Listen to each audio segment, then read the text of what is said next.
আল্লাহ নবী সাল্লাল্লাহু আলাইহি সাল্লাম বলেন, কোন বান্দা যখন গুনাহ ছেড়ে দিয়ে তওবা করে আল্লাহর দিকে ফিরে আসে, আল্লাহর কসম নবী বলেন আল্লাহ তাআলা সবচেয়ে বেশি খুশি হন।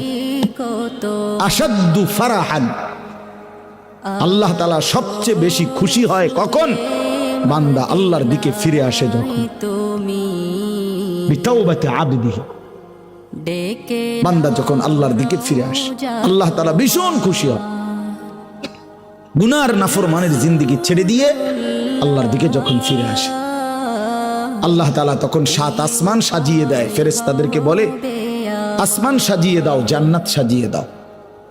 ফেরেশতারা 7 আসমান জান্নাত সাজাইয়া ফেরেশতারা জিজ্ঞেস করে, মাওলা আসমান কেন সাজাইলেন, জান্নাত কেন সাজাইলেন?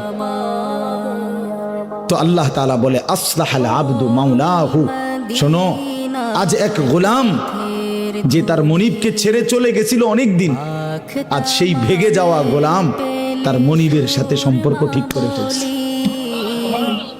আমার এক গোলাম আজ অনেক দিন আমারে ভাইগা গেছিল, সেজদা দেয় নাই, আমার হুকুম মানে নাই, পায় অনেক দিন থেকে আমার থেকে দূরে ছিল, আজ সে আমার কাছে ফিরে আসছে।